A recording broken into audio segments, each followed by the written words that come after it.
এতে অস্বাভাবিক আপনারা কি দেখছেন আমার অন্তত পক্ষে মনে হচ্ছে না, বিশেষ করে যেখানে আমরা কলকাতায় থাকি। এর আগে আপনারা বহু রাজনৈতিক ব্যক্তিত্বের বিয়ে দেখেছেন, যদি বলেন প্রিয়রঞ্জন দাসমুন্সির বিয়ে দেখেছেন, আপনারা ইন্দ্রজিৎ গুপ্তর বিয়ে দেখেছেন, তিনি আবার ধর্ম পরিবর্তন করে বিয়ে করেছিলেন।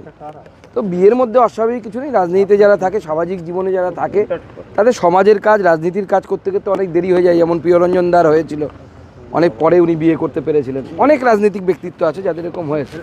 তো স্বাভাবিকভাবে আমরা মাননীয় দিলীপ দার এবং তার আগামী নববধূ যিনি আসছেন,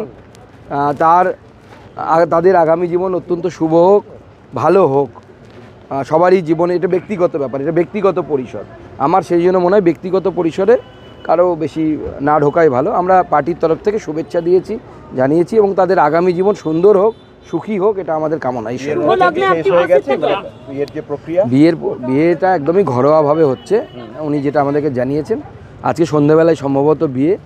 আমরা শুভকামনা দিতে গেছিলাম, শুভকামনা হয়ে গেছে। বিয়েতে আমাদের থাকা সম্ভব হবে না। আমি নিজে বালুঘাট চলে যাচ্ছি আজকে, গোটা দিন বৈঠকের পর আমার নিজের এলাকায় যাওয়ার বিষয় আছে। তো যারা থাকবে তারা এক দুজন খুবই ক্লোজ যারা, তারাই আসবেন। কিন্তু সংঘের প্রচারক দিলীপ দা সেই জায়গায় না, এখানে আপনাদের ভুল হচ্ছে। সংঘের প্রচারককে যখন রাজনীতিতে পাঠানো হয়, অর্থাৎ নেতা করে পাঠানো হয়, সঙ্গে দু টাইপের প্রচারক আসে। একদল নেতা হয়ে আসে, একদল সংগঠন মন্ত্রী হয়ে আসে। সংগঠন মন্ত্রী হয়ে যারা আসেন তারা প্রচারক থাকেন, কিন্তু নেতা হিসেবে যাদেরকে পাঠানো হয়, অর্থাৎ সভাপতি, জেনারেল সেক্রেটারি, এই সমস্ত পদে যারা থাকে, জেনারেল সেক্রেটারি অর্গানাইজেশন, তারা কিন্তু প্রচারক থাকেন না। প্রচারক থেকে তাদেরকে নিবৃত্তি দেওয়া হয়। উদাহরণস্বরূপ অটল বিহারী বাজপেয়ী এবং লালকৃষ্ণ আডবাণীর উদাহরণটা আমি বিশেষ করে রাখবো, কারণ উনি বিবাহিত ছিলেন, সেই জন্য। লালকৃষ্ণ আডবাণী প্রথম জীবনে সংঘের প্রচারক ছিলেন, আরএসএসের প্রচারক ছিলেন।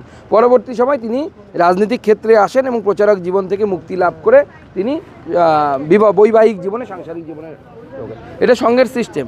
সংঘের বহু প্রচারক আছেন যারা প্রচারক থেকেছেন, তারপরে তারা সাংসারিক জীবনে প্রবেশ করেছেন।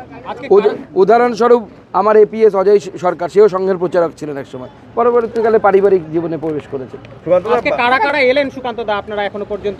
আমরা সবাই এসেছিলাম, সবাই পার্টির যারা বড়, সুনীল বনসাল থেকে শুরু করে, মঙ্গল পাণ্ডেজি থেকে শুরু করে, অমিতাভ চক্রবর্তী, সতীশ ধন, অমিত মালব্য আসতেন, উনি রাস্তায় দেরি হয়ে গেছে, উনি পৌঁছতে পারেননি।